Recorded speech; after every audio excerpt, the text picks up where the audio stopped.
హల్లెలూయా. దేవుడి నామంలో కూడొచ్చిన మీ అందరికీ నా వందనాలు. ఈరోజు మనం ధ్యానం చేయబోతున్న కీర్తన చిన్న కీర్తన 67వ కీర్తన.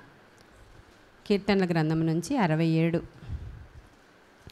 భూమి మీద నీ మార్గము తెలియబడినట్లును అన్యజనులందరిలో నీ రక్షణ తెలియబడినట్లును దేవుడు మమ్మను కరుణించి మమ్మను ఆశీర్వదించునుగాక. ఆయన తన ముఖకాంతి మా మీద ప్రకాశింపచేయునుగాక. దేవా, నీ ప్రజలు నిన్ను స్తుతించుదురుగాక. ప్రజలందరూ నిన్ను స్తుతించుదురుగాక. న్యాయమును బట్టి నీవు జనములకు తీర్పు తీర్చుదువు. భూమి మీదనున్న జనములను ఏలెదవు. జనములు సంతోషించుచు ఉత్సాహధ్వని చేయునుగాక. దేవా, ప్రజలు నిన్ను స్తుతించుదురుగాక. ప్రజలందరూ నిన్ను స్తుతించుదురుగాక. అప్పుడు భూమి దాని ఫలమిచ్చును. దేవుడు మా దేవుడు మమ్మను ఆశీర్వదించును. దేవుడు మమ్మను దీవించును. బూదిగంత నివాసులందరూ ఆయన యందు భయభక్తులు నిలుపుదురు. ఇది కూడా దావీదు కీర్తన. ఈ కీర్తనల్లో దావీదు కీర్తనలు రాసేటప్పుడు అన్నీ కూడా అధికంగా ఆయన దర్శనాలను చూస్తూ రాసినట్లు మనం సందర్భానుసారంగా గ్రహిస్తాం. చూస్తూ ఉన్నప్పుడు నేను ఇలా నా తల్లి గర్భములో ఉన్నప్పుడు, నేను పెండమునై ఉన్నప్పుడు, ఇలాంటి మాటలన్నీ మాట్లాడుతున్నప్పుడు అసలు ఈ దర్శనాలు చూస్తూ ఆయన రాసినట్లు, యేసుక్రీస్తు ప్రభు వారికి ముందు గుర్తుగా ప్రవచనానుసారంగా రాసినట్లు మనం ఈ కీర్తనలు చదువుతుంటే అర్థమవుతుంది ఎవరికైనా సరే.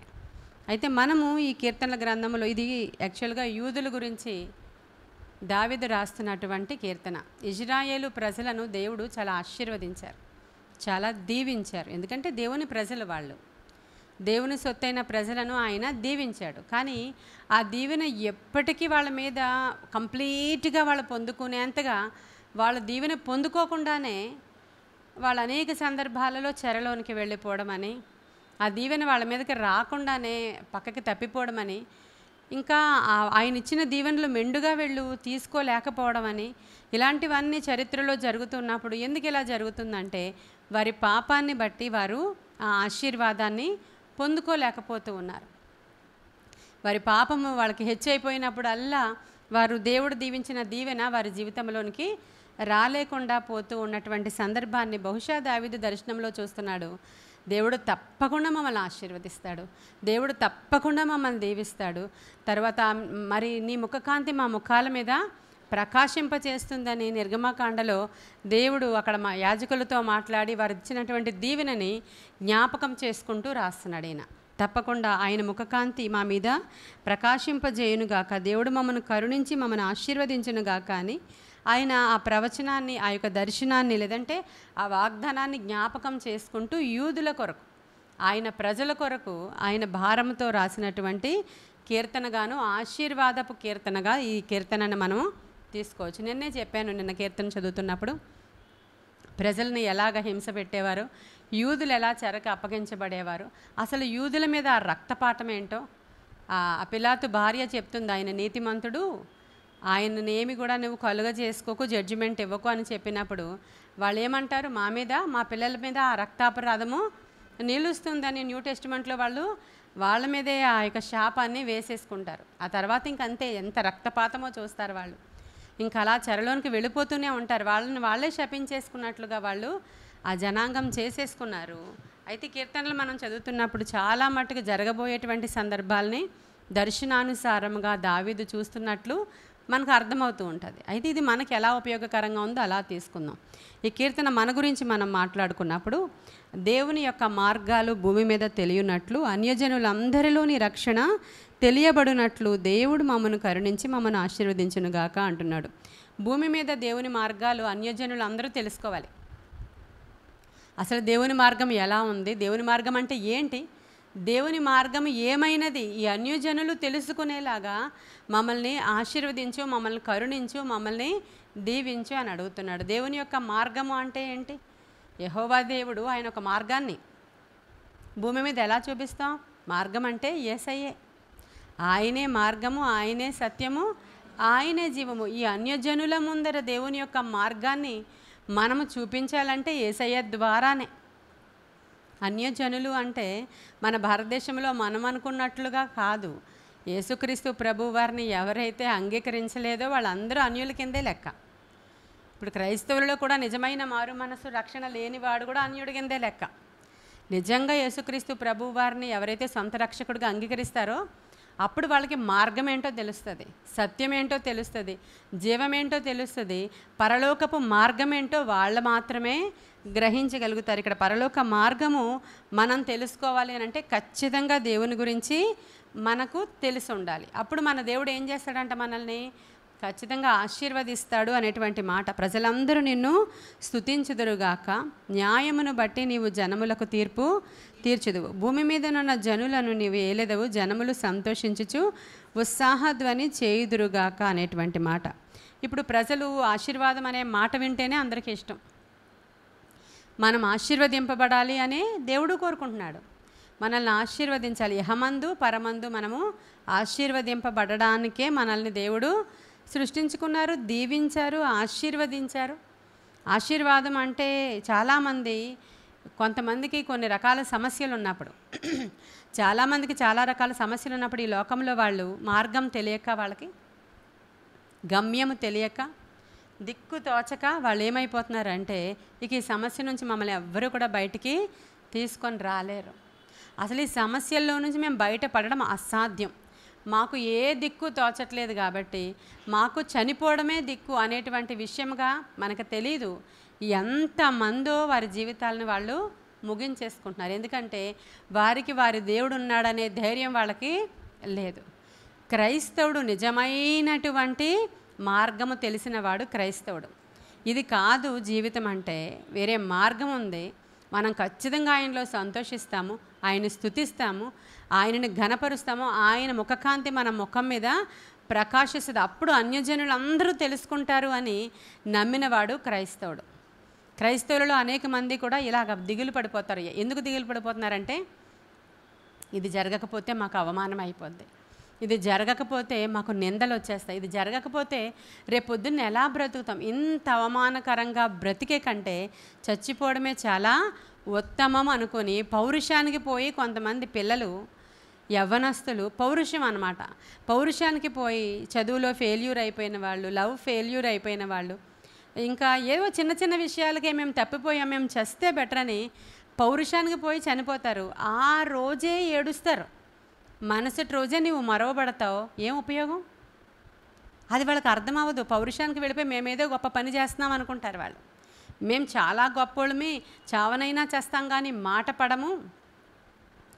అలాంటి మాటలు మాట్లాడుతూ శోధకుడు అనేకుల్ని అక్కడ నిత్య నరకాగ్నిలోనికి తీసుకొని పోతూ ఉన్నాడు. క్రైస్తవులందరూ కూడా ఇదిగో ఇలాంటి ప్రార్థన చేయాలి. దేవా, అన్యజనుల ముందర నీ నిజమైన మార్గాన్ని మేము ప్రకటించేటట్లుగా, చూపించేటట్లుగా మమ్మల్ని దీవించి నీవు ఆశీర్వదించు. హల్లెలూయా. మనము అలాగా స్తుతిస్తూ దేవుని యందు ధైర్యం తెచ్చుకుంటూ దేవునిలో మనం బలంగా ఉన్నప్పుడు దేవుడు మనల్ని ఆశీర్వదించాలనే కోరుకుంటున్నాడు. ఎప్పటి వరకు మనం దేవుణ్ణి స్తుతించాలి? ఈ ఆశీర్వాదం మన దగ్గరికి వచ్చే వరకు స్తుతించాలి. మరి యాకోబు ఏం చేశాడు? యాకోబుకి గొర్రెలు ఉన్నాయి, ఎడ్లున్నాయి, మందలున్నాయి, దాసులు ఉన్నారు, దాసీలు ఉన్నారు, సంపద ఉంది. అతనికి కలిగిన అంత మందని, భార్యల్ని, బిడ్డల్ని, దాసుల్ని, దాసీల్ని అందరినీ పట్టుకుని వస్తున్నాడు. ఆయనకి లేనిదల్లా ఆశీర్వాదం అని రాయబడి ఉంది అక్కడ. ఇక్కడ మనం అడుగుతున్నాం ఆశీర్వాదం అంటే గొర్రెలు, గొడ్లు, మందలు, డబ్బులు, అపార్ట్మెంట్లు, బిల్డింగ్లు, కార్లు, అప్పులు తీరిపోయి మనకంత బ్యాంక్ బ్యాలెన్స్ సఫిషియెంట్గా ఉండడం, పెద్ద కారు, ఇవన్నీ మనం ఆశీర్వాదం కింద ఎంచుతున్నాము. ఇక్కడ యాకోబు, దేవా నీవు నన్ను దీవించు. ఎలా దీవించాలంటే నీ మార్గములు తెలుసుకునేటట్లు, అసలు నీ ముఖకాంతి నా ముఖము మీద ప్రకాశించినట్లు, మేము నేను యొక్క నిజముగా నా మార్గము తెలుసుకుని నీ రాజ్య వారసులు మగునట్లుగా, మా జీవితాలలో ఒక మార్పు వచ్చినట్లుగా, మా జీవితాలలో ఒక హెచ్చింపు వచ్చినట్లుగా, మా జీవితాలలో ఒక గుర్తింపు వచ్చినట్లుగా నన్ను ఆశీర్వదించాలి. అప్పటి వరకు యాకోబు ఎవరో ఎక్కడో మామ దగ్గరికి పారిపోయిన ఒక పిరికివాడు, అన్న దగ్గర నుంచి పారిపోయిన ఒక పిరికివాడు, మామ దగ్గర బానిసత్వం చేసినటువంటి పిరికివాడు, అంతే కదా, ఒక డబ్బు జీతానికి పనిచేసినటువంటి జీతగాడు, అతనికి పేరు, ప్రతిష్ట, మార్గము, గమ్యము లేదు. కానీ ఇప్పుడు అడుగుతున్నాడు, అలా కుదరదయ్యా, నీవు నన్ను ఆశీర్వదించాలి, నీవు నన్ను ఆశీర్వదించాలి. అంతే యబ్బోకు రేవు దగ్గర ఆయన నిలువబడిపోయాడు. ఎదరికి అన్నీ పంపించేశాడు. సంపాదించిన సంపాదన, మందలు, భార్యలు, బిడ్డలు అందరినీ పంపించేసి, ఇప్పుడు నీ మార్గము నాకు తెలియజేయి నాయన, హల్లెలూయా, నా గమ్యము నాకు తెలియజేయి నాయన. అయ్యా, నేను నిన్ను స్తుతిస్తున్నాను. అన్యజనులందరూ కూడా నీ మార్గములు తెలుసుకొనులాగున నన్ను ఆశీర్వదించు అని మొదలుపెట్టాడు. హల్లెలూయా. యాకోబుకు తన వాక్యము తెలియజేశాడంట దేవుడు. హల్లెలూయా. ఎంత గొప్ప విషయాలంటే ఇవి. ఇక్కడ కూర్చున్న మనం అందరం, యూట్యూబ్లో వింటున్న వాళ్ళం అందరం ఆశీర్వాదం అంటే ఏంటో తెలుసుకోవాలి ఈరోజు. ఎప్పటి వరకు ఈ ఆశీర్వాదం లేకుండానే అనేక మంది ఈ లోకంలో నుంచి వెళ్ళిపోతున్నారు. చాలామంది ఆశీర్వాదం పొందుకోలేకపోతున్నారు. నిజమైన ఆశీర్వాదం ఎప్పుడు వస్తుందంట?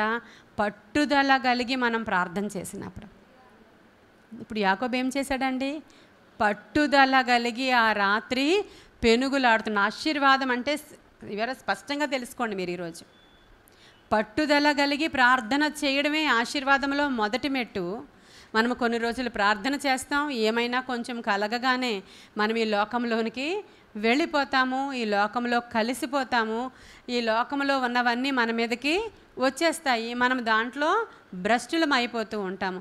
ఆశీర్వాదం అంటే ఇవన్నీ కాదు, భూమి మీద ఉన్నటువంటి ఆశీర్వాదం కాదు. ఇది చాలామంది సేవకులు కూడా ఇదే ఆశీర్వాదం అంటే వస్తుంది. అది కూడా యాకోబుకి 2 ఇచ్చాడు దేవుడు. అవన్నీ ఆల్రెడీ కలిగి ఉన్నా కూడా పట్టుదల కలిగి ప్రార్థన చేస్తున్నాడు. యాకోబుకి ఆయన మార్గములను తెలియజేశాడంట. యాకోబు దగ్గరికి వాక్యము బయలుదేరి వచ్చేసిందంట. ఆయన కట్టడలను యాకోబుకి నేర్పించాడంట దేవుడు. చూడండి, ఒక్క రాత్రిలోనే జరిగిపోయాయా? ఎప్పుడు జరిగాయి అంటే పట్టుదల కలిగి ఆయన ప్రార్థన. అదే మనం నేర్చుకోవాలి. యబ్బోకు రేవు దగ్గర ఏం జరిగింది? ఆ పెనుయేలు అనుభవం ఏంటి అంటే పట్టుదల కలిగి చేసినటువంటి ప్రార్థనలో ఆశీర్వాదాన్ని పొందుకుంటామండి. మనం ఆ దీవెనను పొందుకుంటాం. మనము ఆయన మార్గాలు మనకు తెలుస్తాయి. ఆయన రక్షణ మన మీదకి వస్తుంది. ఆయన ముఖకాంతి మన ముఖం మీద ప్రకాశిస్తుంది. అప్పుడు మనం అందరము సంతోషించి స్తుతిస్తామంట. మనం అందరము సంతోషించి స్తుతిస్తూ ఉన్నప్పుడు భూమి దాని ఫలమిస్తుందంట. 5వ వచనం చూడండి. దేవా, ప్రజలు నిన్ను స్తుతించుదురుగాక, ప్రజలందరూ నిన్ను స్తుతించుదురుగాక. అప్పుడు చూసారా, అప్పుడు ప్రజలందరూ నిన్ను స్తుతించినప్పుడు, ప్రజలందరూ నిన్ను కీర్తించినప్పుడు, ప్రజలు నిన్ను అదే స్తుతిగానాలు వాళ్ళు చేస్తున్నప్పుడు ఏమవుతుందంటే అప్పుడు భూమి దాని అది ఈ లెవెల్కి ఎదగాలంటే ఈ యొక్క యాకోబు యొక్క పట్టుదల కలిగినటువంటి ప్రార్థన మనకి చాలా అవసరం. దేని గురించి ప్రార్థన చేస్తున్నారో మీకు తెలుసుకోవడం ఇంకా అవసరం. మీరు అప్పు తీరడం కోసం కాదు, వ్యాధి పోవడం కోసం కాదు, బిడ్డ పుట్టడం కోసం కాదు, లేకపోతే పెళ్ళి అవ్వడం కోసం కాదు, ఈ లోకంలో ధనధాన్యాదులు రావడం కోసం చేస్తే మాత్రం మనము ఫెయిల్యూర్ అయిపోయినట్లే. 4 రోజులు వస్తాం, ఇంకా జరగట్లేదని ఖచ్చితంగా మానేస్తాం. ఆ రాత్రి అన్నాడు, అసలు నీ బాధ ఏంటి, నీకేం కావాలని అడిగాడు దేవుడు.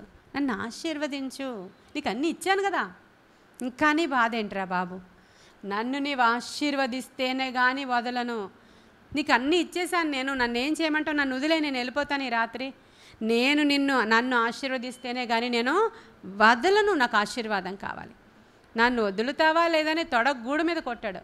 మన బాడీలో పెద్ద బోన్ అదే. ఇక్కడ ఉన్నటువంటి ఆ బోన్ని తొడగూడు మీద కొట్టేసరికి ఆ తొడగూడు వసిలిపోయింది, కానీ అయినా నేను నిన్ను విడిచిపెట్టను. మరి మనం అంత ప్రార్థన చేస్తున్నామా ఏంటి? పట్టుదలేది మన ప్రార్థనలో? మన ప్రార్థనలో మనకున్నటువంటి పవర్ ఏది? ఎన్ని ప్రార్థనలు పెడుతున్నా అది రొటీన్ ప్రేయర్ లాగా అయిపోతుందేమీ మనకి? నిజంగా మనము కానీ ఆ ప్రేయర్ స్టైల్లో పెనుగులాడి ప్రార్థన చేసే అనుభవం నువ్వు పొందుకుంటే, ఇక్కడ నువ్వు 3 గంటల వరకు కూర్చుంటావు. 40 రోజుల్లో నేను ఏదో సాధించాలి, నీవు నన్ను ఆశీర్వదించు దేవా అని నీవు అడగాలనుకుంటే ఇహమందు పరమందు 2 దీవెనలు ఇస్తాడు ఆయన.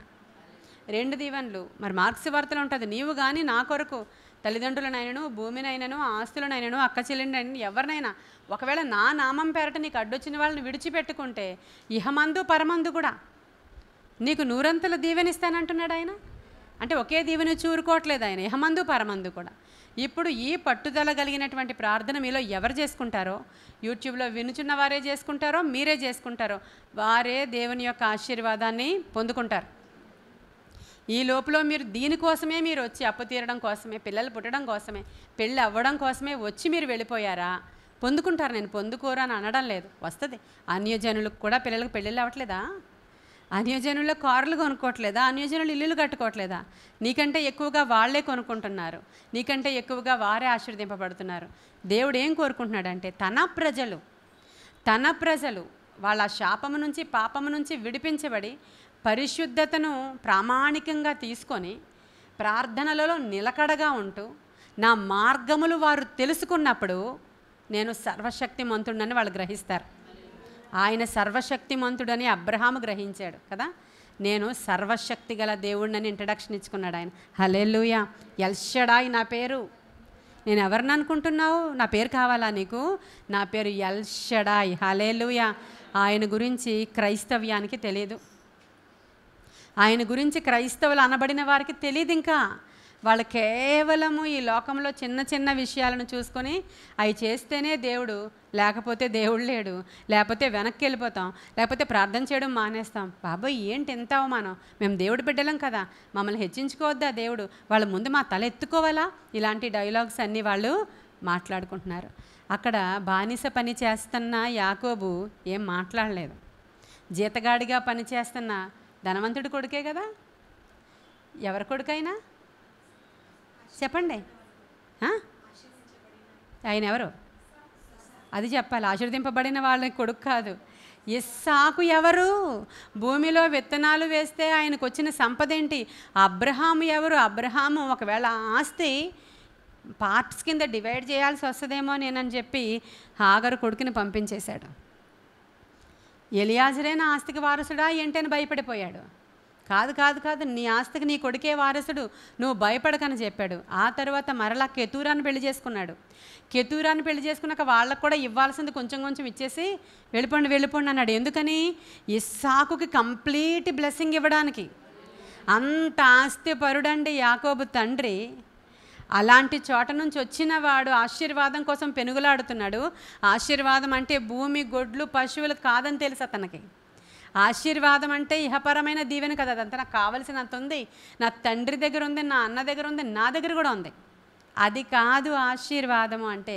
ఆశీర్వాదము అంటే ఆయన మార్గములు తెలుసుకొనుట, ఆ మార్గములో నీవు ప్రయాణించుట, నీ జీవితంలో ఒక ట్రాన్స్ఫర్మేషన్. గొంగళి పురుగు నుంచి నీవు ఆ సీతాకోక చిలుకగా మారితే నీవు ఎగురుతావు చూడు. అసలు ఈ లోకంలో ఎవ్వరు కూడా నీకు సాటి రారు.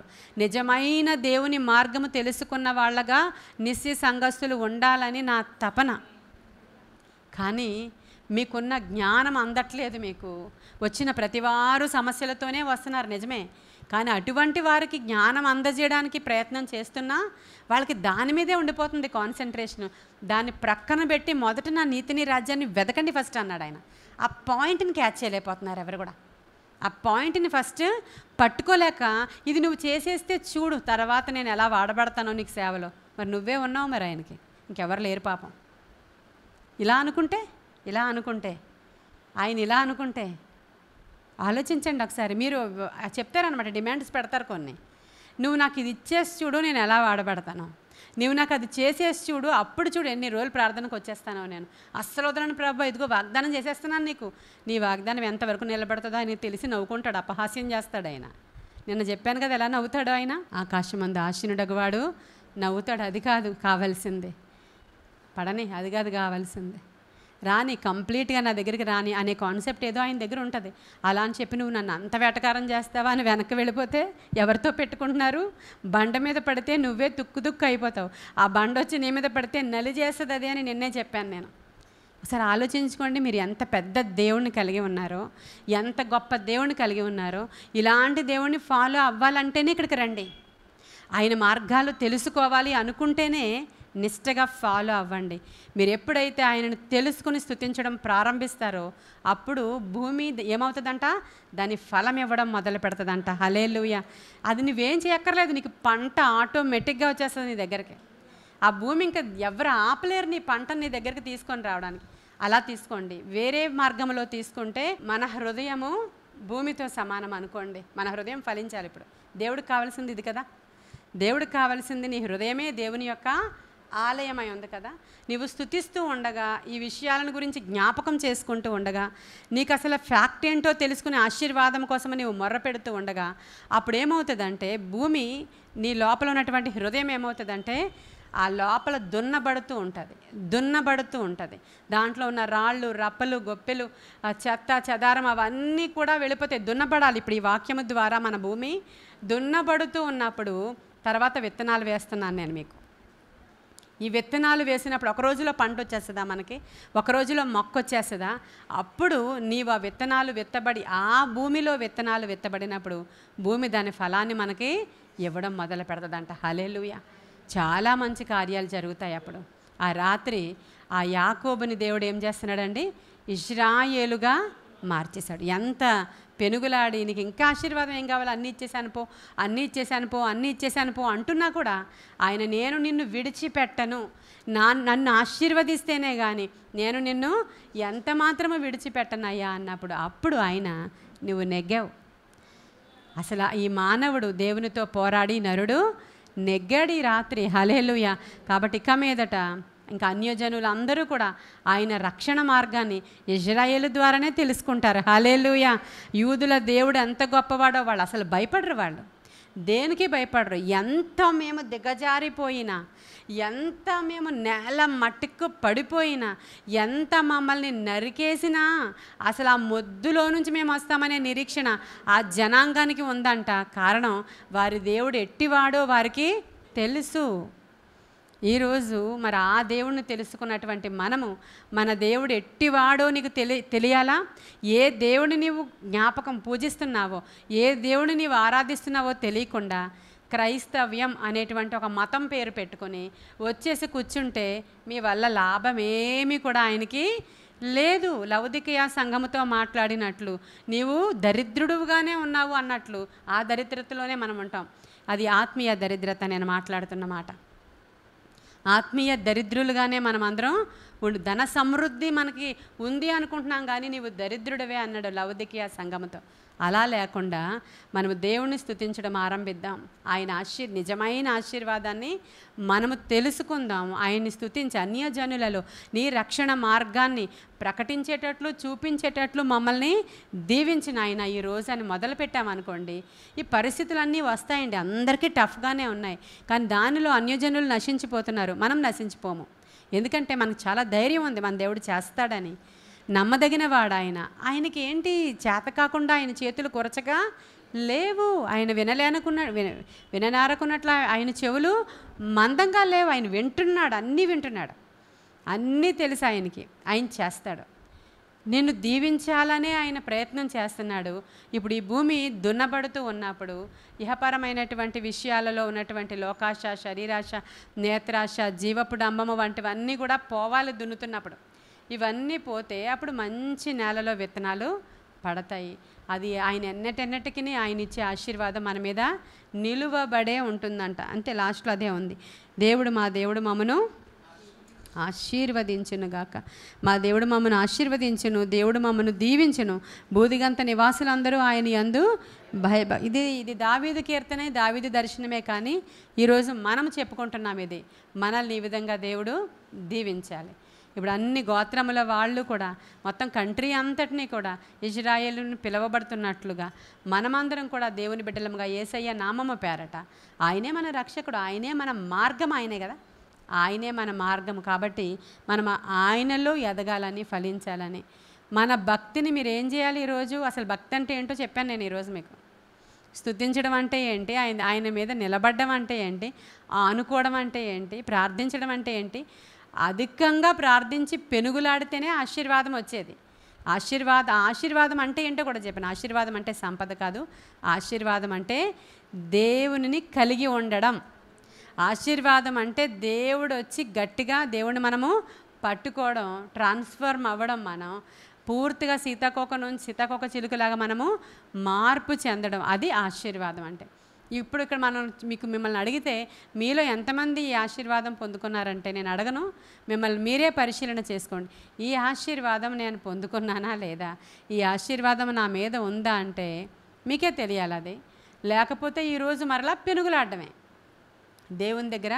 ఎప్పటి వరకునండి మరి పెనుగులాడాలి? ఏమైనా టైం ఇస్తారా అంటే ఆయన ఆశీర్వదించే వరకు యాకోబులాగా ఒక రాత్రి మనకు అక్కడ చూపిస్తున్నాడు. కానీ ఆయనకి అస్తమయమును తర్వాత ఉదయమును కలగగా ఒక దినమాయన అంటాడు దేవుడు.